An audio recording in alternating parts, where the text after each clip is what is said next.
Por que pull requests falham? Por que pull requests às vezes não funcionam? E por que algumas empresas optam por sequer utilizar pull requests? Tem duas partes desse vídeo, tá? Na primeira parte a gente vai analisar como que a gente faz pull requests que de fato funcionam, como que a gente faz com que nossos pull requests de fato agreguem valor de uma maneira rápida e tenham a menor quantidade de defeitos, né, e bugs possível. E na segunda parte do vídeo a gente vai falar de algumas alternativas que são adotadas por algumas empresas que não utilizam de pull requests. A gente já vai ter essa conversa, tá? Eu vou te falar antes da patrocinadora desse vídeo, que é a AUVP. A AUVP tem a promessa, e eles vão cumprir, que é te levar do zero ao investidor em 8 semanas. Se você já ganha R$ 4.500 ou mais, isso é algo que vai fazer muito sentido para você. Eu garanto que eles vão cumprir essa promessa, só que se por acaso eles não cumprirem, você vai ter aqui o selo, né, de 100% de garantia. Você pode, ao concluir o curso, se não valeu a pena, pedir o seu dinheiro de volta e eles vão te dar 100% do dinheiro que você pagou de volta.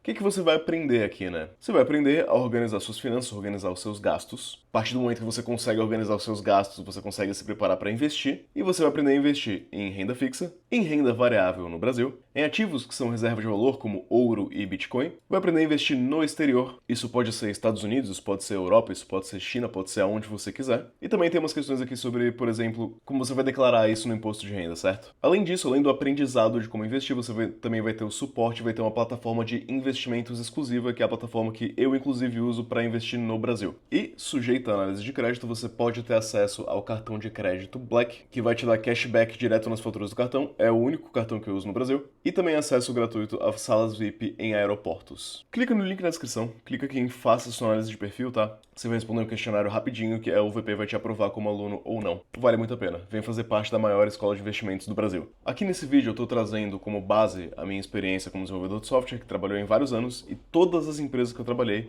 trabalhavam com pull requests. Mas não só isso, eu também conversei com 4 empresários antes de preparar esse vídeo aqui. A gente estava falando sobre processos nas empresas deles, e todos os 4 utilizam de pull requests de uma maneira ou de outra, né? O que quase todo mundo vai fazer em quase todos os momentos é: nada vai ser mergeado para mim sem pelo menos uma aprovação. Isso todas as empresas fazem, com a única exceção sendo o MVP de uma única pessoa. Pull requests são uma maneira razoável e rápida para reduzir defeitos no código. Isso, existe um corpo de evidências que aponta nesse sentido, mas para isso a gente precisa entender da onde que vem o valor do pull request, né? O valor do pull request é lógico. Ele vem do fato da gente conseguir, numa equipe distribuída, onde as pessoas estão, né, trabalhando de maneira assíncrona, ou mesmo que seja síncrona, cada um na sua máquina, revisar código um do outro, compartilhar informações um com o outro e detectar problemas no código o mais rápido possível, antes deles chegarem na main e de fato afetarem os usuários, ou então, né, o mais rápido possível é de maneira com que a gente não caminhe também numa direção errada e evite retrabalhos. Pode ser que eu faça um código sem bugs, mas o meu código esteja ruim e alguém no pull request pode pegar que esse código não vai ser fácil de ser mantido lá no futuro, vai precisar ser refatorado, então a gente refatura agora. Os pontos que eu quero levantar aqui, então, são o seguinte: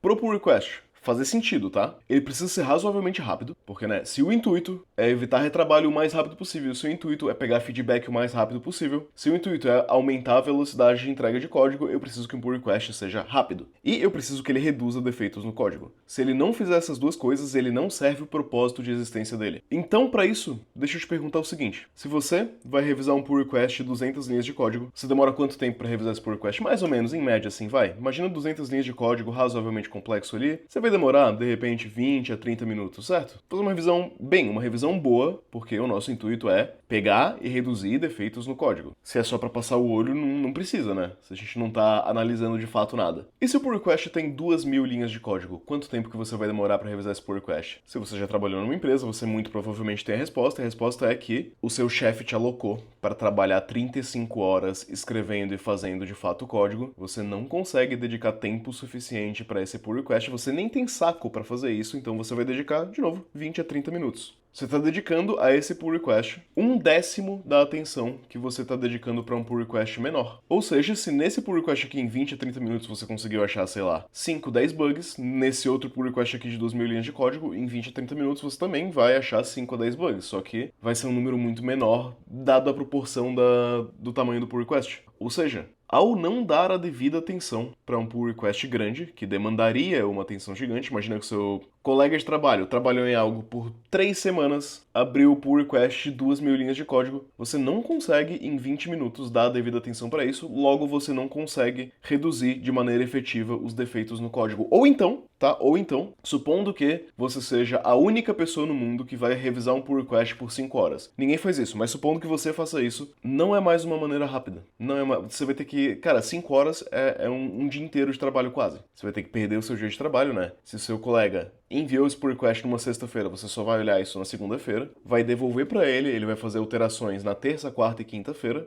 Na sexta isso volta para vocês. Cara, vai demorar 3 semanas para esse código ser enviado para prod. E se o pull request tiver 20.000 linhas, é 0 minutos. Você não vai revisar um pull request de 20.000 linhas, isso não vai acontecer. A gente tem esse meme aqui, né? Se você manda um PR com 10 linhas de código, a pessoa que tá trabalhando com você vai querer sentir que ela fez alguma contribuição. Então ela vai fazer um monte de sugestão que é totalmente bike shedding. Ah, você podia mudar o nome dessa variável aqui, a gente podia adicionar um comentário aqui, a gente podia remover esse comentário, podia mudar o nome dessa função, podia mudar esse for loop para ser um while, podia mudar esse while para ser um for loop. E se você manda um PR de 1.000 linhas de código, você vai receber um looks good to me. Cara, quem trabalhou em empresa sabe que é assim, sabe que no mundo real é isso que acontece, né? Então a gente não quer criar um PR de 10 linhas de código, porque as outras pessoas vão querer sentir que elas estão contribuindo, tá? É assim que as pessoas trabalham. Eu sei, não faz sentido, mas é assim que as pessoas trabalham. E você não vai querer mandar um PR de 1.000 linhas de código porque ninguém vai revisar. A gente está lidando com pessoas reais no mundo real e as pessoas não vão revisar. A gente chega então que existe um tamanho ótimo de pull request. Você não quer que o seu pull request tenha 3 linhas de código? Claro, existem bug fixes, né? Correções que em uma linha de código você vai corrigir. Nesse caso, você vai abrir um pull request de uma única linha de código. Tá correto? Agora, você não quer que o seu pull request seja eu criei essa função. E aí no outro pull request eu chamei essa função. Não faz sentido, é muito pequeno. Cada pull request você está adicionando uma pequena fricção no dia de trabalho dos seus colaboradores, que eles têm que parar, abrir o site ali do GitHub ou abrir o código na ideia deles, revisar o pull request, fazer comentários, aprovar esse pull request. E, né, no momento que você submete um pull request, eu supondo, submetiu o pull request às 3 da tarde, os seus colegas vão geralmente revisar pull requests em batches, né? Eles não vão revisar continuamente. Você não submeteu às 3 da tarde, o colega vai estar 3 e 1 revisando. Não. Ele vai revisar geralmente no início de um dia, ou no final de um dia, ou depois do almoço, ou depois da daily. Então existe um tamanho ótimo que a gente quer mirar, que é esse pull request tem tamanho o suficiente para você parar ali por pelo menos uns 10 minutos e de fato revisar esse batch, essa quantidade de código. Ele não é tão grande que você não vai prestar atenção, e ele não é tão pequeno que se torne relevante. É algo assim, pô, eu não gosto de falar de linhas de código, porque existem linhas que são mais simples cognitivamente do que outras. Às vezes, 10 linhas de código são bem complexas e demandam uma atenção bastante especial. Às vezes, 1.000 linhas de código, tem um monte de JSON ali no meio que não quer dizer nada, mas assim, quer um número chutado, 100, 200, 300 linhas tá bom. Às vezes 50 se for algo mais complexo. Uma das pessoas com quem eu conversei falou para eu ler esse livro daqui, Principles of Software Development Flow, e esse livro traz uma ideia bastante óbvia até. Claro, ele traz várias ideias, mas uma das ideias vem do toyotismo, na verdade, né? Que é a ideia de que inventário é igual ao custo. A gente quer fazer as coisas não num estilo muito fordista, mas mais, né, toyotista. A gente quer manter um inventário pequeno, a gente quer que as coisas sejam processadas de maneira rápida, de maneira ágil. Se um pull request está aberto há uma semana, é uma semana que o código não está gerando dinheiro. O intuito do código para uma empresa é gerar dinheiro. Se esse código está parado, é que nem deixar dinheiro parado. Pensa o seguinte, né? O desenvolvedor passou uma semana trabalhando nisso. Quanto que é o salário de um desenvolvedor? É 10 mil no mês, ou seja, uma semana dele custa R$ 2.500, você tem então, nesse pull request, R$ 2.500 parados. O bom de um pull request é que ele seja aberto e fechado o mais rápido possível. Ou seja, se a sua empresa vai trabalhar com pull requests, no mínimo, eu acho que ela deveria revisar todos os dias. Pode ser no começo do dia ou pode ser no final do dia. Se houver pull requests abertos, eles devem ser revisados. Até porque, quando você revisa um pull request, ele não vai ser mergeado imediatamente. Ele vai ter que voltar para a pessoa que criou esse pull request e a pessoa vai ter que mandar para revisão de novo. Essas indas e vindas levam um tempo. Se você demorar mais de um dia para fazer isso, é também um custo de context switching, de mudança de contexto, que vai ser imposto sobre a pessoa que criou o pull request. Isso não é legal. Idealmente, eu vou te falar que eu gostaria que pull requests fossem revisados 2 vezes por dia. Uma vez no início do dia, que aí você pode pedir alterações, a pessoa faz as alterações ao longo do dia e uma vez no final do dia que aí você pode mergear o código. Você não perde uma noite com esse código parado. Mas assim, falhando isso, tá? Uma vez por dia eu acho que é o mínimo. Existem vários estudos demonstrando o que faz um pull request ser aprovado, o que faz um pull request ser negado, o que acelera a velocidade de pull request, o que acelera a entrega de código, né? A gente tá tentando entregar mais código em menos tempo. A gente tá tentando reduzir bugs, é isso que a gente tá tentando fazer. A gente tá tentando evitar que a gente trabalhe uma linha de raciocínio, uma linha de código, uma maneira de se fazer código que lá no futuro a gente vai precisar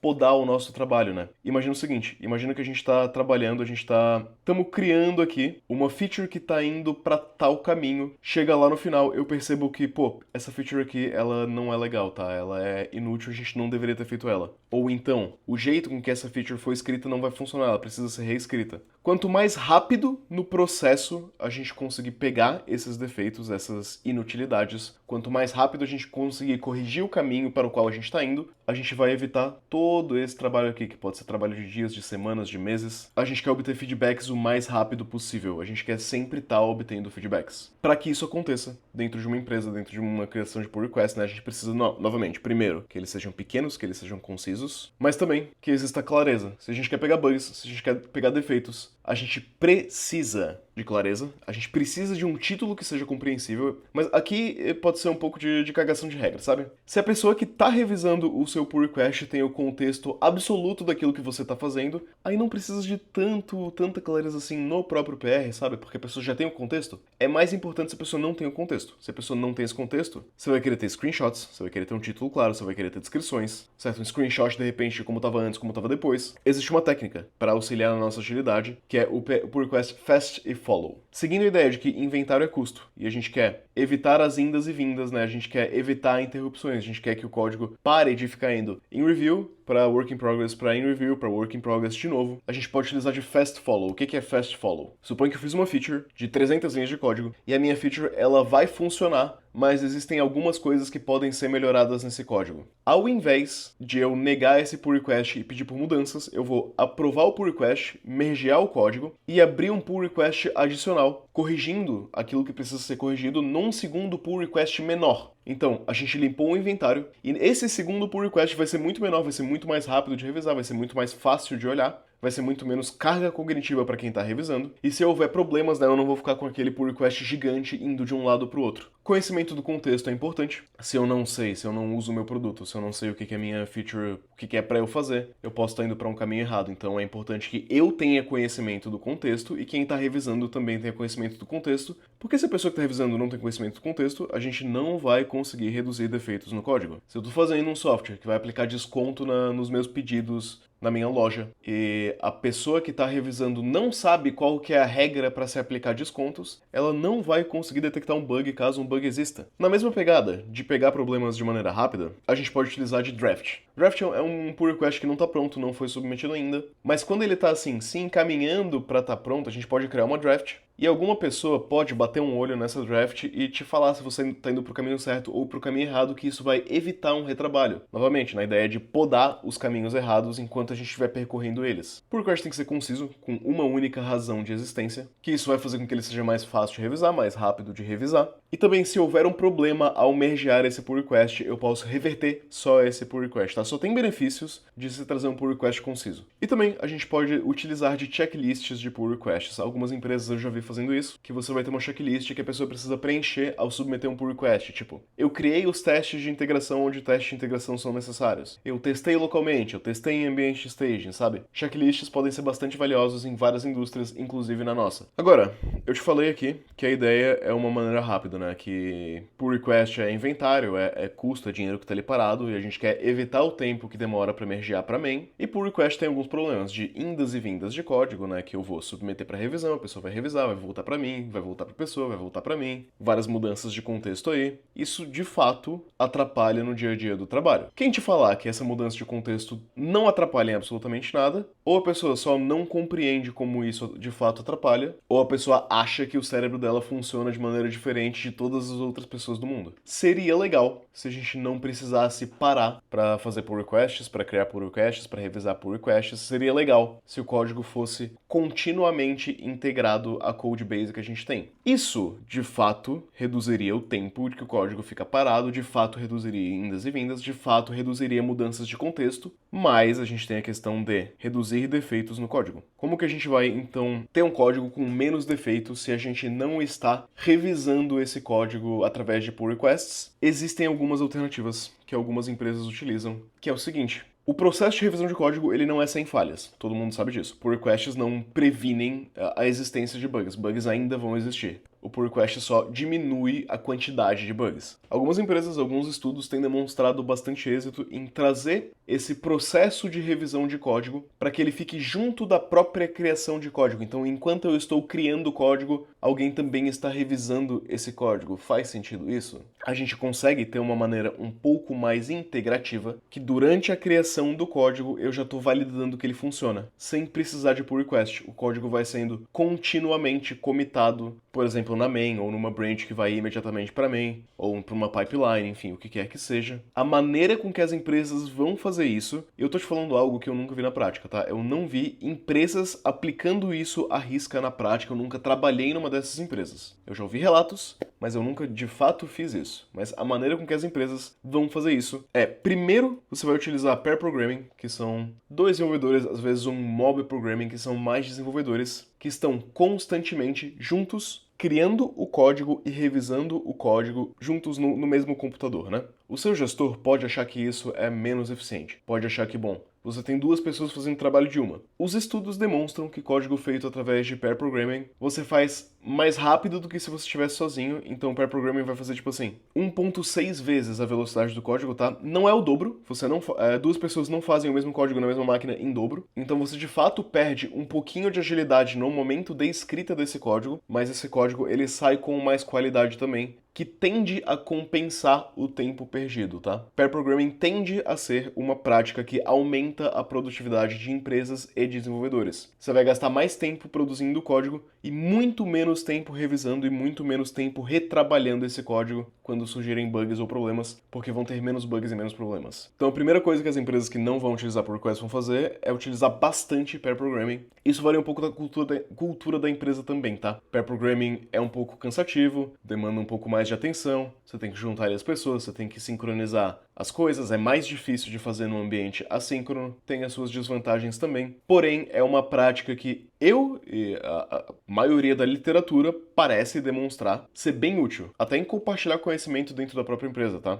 E você não precisa utilizar pair programming o tempo todo e exclusivamente. Você pode também fazer pair programming e ainda utilizar de pull requests. Não são práticas exclusivas. Nenhuma dessas práticas exclui as outras. As empresas que não trabalham com pull requests fazem o tal do trunk-based development.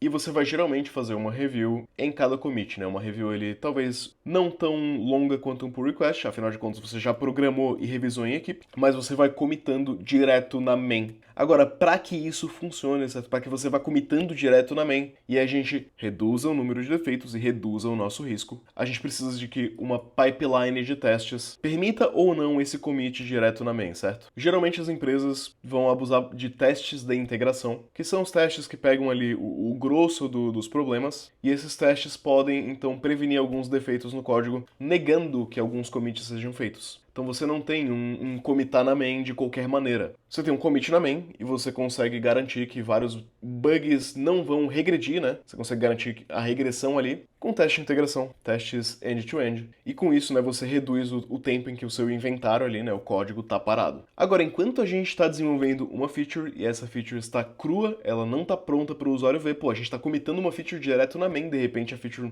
não tá exatamente pronta, né? Como é que a gente cria uma feature complexa comitando direto na main? Você vai esconder, então, essa feature atrás de uma feature flag. Em algum momento, né, quando a gente validar que essa feature funciona, a gente vai cortar ali a feature flag, não precisa mais. Mas enquanto a gente está fazendo o nosso trunk-based ali, a gente pode esconder algumas coisas atrás de feature flags e ir liberando aos poucos, primeiro para as pessoas dentro da empresa, depois para alguns poucos usuários, e quando isso for sendo validado, a gente consegue ir liberando então para nossa base de usuários inteira e remover a feature flag. É assim, nessa ordem aqui mais ou menos, que algumas empresas trabalham sem pull requests. Pessoalmente, eu acho tudo isso daqui bastante válido, mas, cara, eu ainda faria aqui, ó. Eu ainda criaria um pull request aqui. Na minha opinião, tá? Eu ainda acho que isso daqui é válido, mesmo que eu tenha feito tudo em pair programming, mesmo que a gente tenha uma pipeline de testes que vai pegar alguns defeitos, não todos, nunca vai pegar todos, mesmo que a gente esteja escondendo coisa atrás de feature flags, eu ainda acho que vai ter validade de pull request aqui. Você pode discordar de mim, várias pessoas discordam de mim, várias pessoas muito mais inteligentes que eu concordam e discordam de mim, tá? Mas esse seria um fluxo, então, que, ser seguido, vai fazer com que o seu código se mova com mais agilidade e que as reviews de fato funcionem.